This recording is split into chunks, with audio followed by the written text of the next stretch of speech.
അസ്സലാമു അലൈക്കും വറഹമത്തുള്ള. ജീവിതത്തിൻ്റെ പല സമയത്തായി പല രീതിയിലുള്ള ഒരുപാട് പ്രയാസങ്ങൾ അനുഭവിക്കുന്നവരാണ് നാം ഓരോരുത്തരും. നിത്യജീവിതത്തിൽ നമുക്കെല്ലാവർക്കും ഉപകരിക്കുന്ന ദിക്റുകളും അമലുകളെയും കുറിച്ചാണ് നമ്മുടെ വീഡിയോകളിൽ പറയാറുള്ളത്. ഇന്നത്തെ വീഡിയോ ഭർത്താവിൻ്റെ ദുസ്വഭാവം അല്ലെങ്കിൽ ചെലവിന് തരുന്നില്ല, അന്യ സ്ത്രീകളുമായി ബന്ധം പുലർത്തുന്നു, നമ്മളെ സ്നേഹിക്കുന്നില്ല, നമ്മൾ ആഗ്രഹിക്കുന്ന രീതിയിൽ നമ്മളെ കെയർ ചെയ്യുന്നില്ല, ഇങ്ങനെ ഒരുപാട് പ്രയാസങ്ങൾ അനുഭവിക്കുന്നവരുണ്ടാവും. നമ്മുടെ ജീവിതത്തിൽ പ്രധാനപ്പെട്ട ഒരു സംഭവമാണ് നമ്മുടെ വിവാഹം.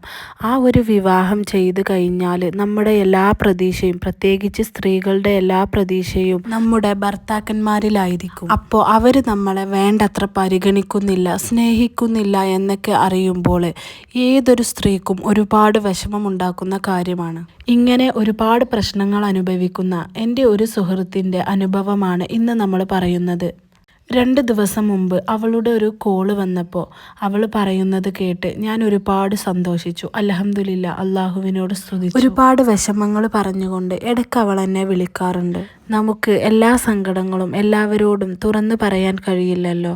ചില പ്രതിസന്ധി ഘട്ടങ്ങൾ വരുമ്പോൾ ഇനി എന്താ ചെയ്യേണ്ടതെന്ന് പോലും അറിയാതെ നിൽക്കുന്ന അവസ്ഥയൊക്കെ നമുക്കെല്ലാവർക്കും ജീവിതത്തിൽ ഉണ്ടാവുന്നതാണ്. സ്വന്തം മക്കളെ പോലും നോക്കാതെ, അവൾക്കും മക്കൾക്കും ചിലവിന് കൊടുക്കാതെ തോന്നിയ പോലെ ജീവിക്കുന്ന ഒരു ഭർത്താവാണ് അവളുടേത്.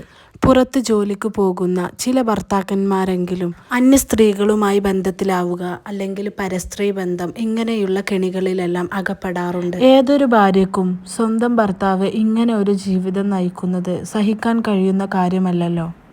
എന്നാൽ ചില കാരണങ്ങൾ കൊണ്ട് അവരെ നമുക്ക് ഉപേക്ഷിച്ച് പോവാനും കഴിയില്ല. ഇങ്ങനെയൊക്കെ ബുദ്ധിമുട്ടി പ്രയാസപ്പെട്ട് ജീവിക്കുന്ന ഒരുപാട് സ്ത്രീകൾ നമുക്കിടയിലുണ്ട്.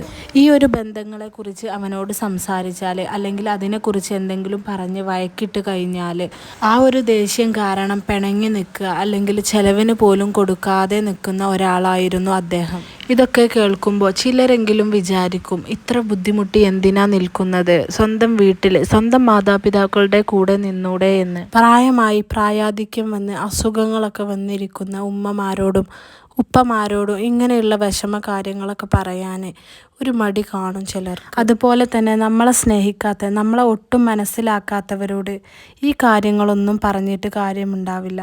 അങ്ങനെയുള്ള ആങ്ങളമാരൊക്കെ ആണെങ്കിൽ അവരുടെ അടുത്ത് പോവാനും ഒരു സ്ത്രീയും കൊതിക്കില്ല, പ്രത്യേകിച്ചും 3 മക്കളും കൂടെ ഉള്ളതാണ്.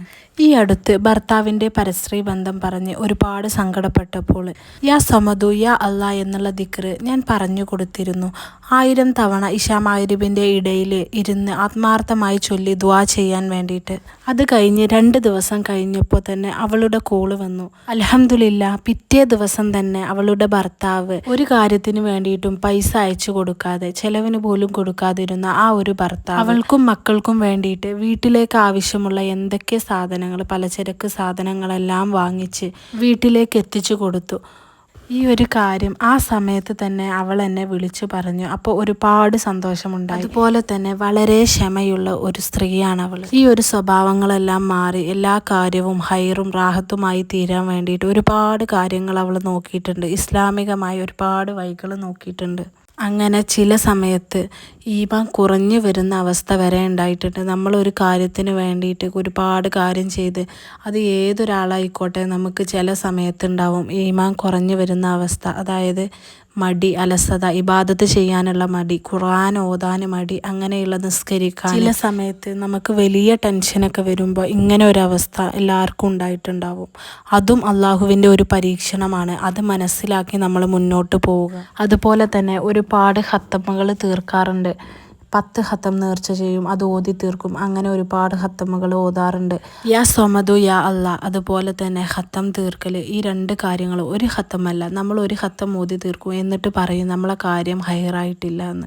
അങ്ങനെയല്ല വേണ്ടത്. നമ്മൾ ഉദ്ദേശിച്ച കാര്യം അതെന്താണോ അത് നടക്കുന്നത് വരെ നമ്മൾ ഓതി തീർക്കുക. അല്ലെങ്കിൽ നമ്മൾ നിയ്യത്ത് ചെയ്യുക 10 ഖത്തം ഓതാൻ, അല്ലെങ്കിൽ 15. അങ്ങനെ നേർച്ച ചെയ്ത് ഓതാണെന്നുണ്ടെങ്കിൽ ഉറപ്പായിട്ടും നിങ്ങൾക്ക് ഫലം കാണും. ഇത് വെറുതെ പറയുന്നതല്ല, ഇതിൻ്റെ ഫലം അനുഭവിച്ചറിഞ്ഞതാണ്.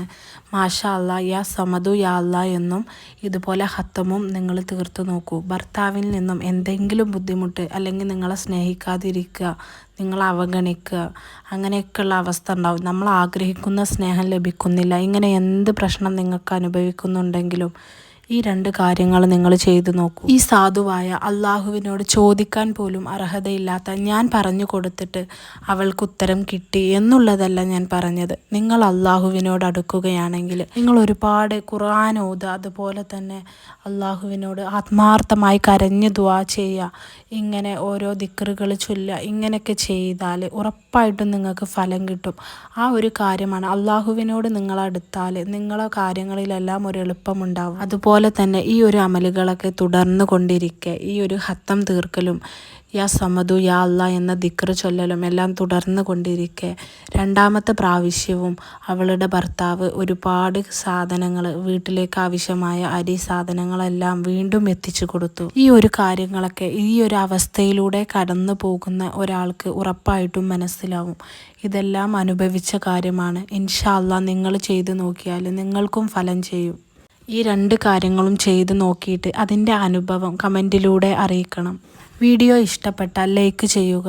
അതുപോലെ തന്നെ ഈ വീഡിയോ ഉപകരിക്കുന്ന മറ്റുള്ളവരിലേക്ക് കൂടി ഷെയർ ചെയ്യുക. അസ്സലാമു അലൈക്കും.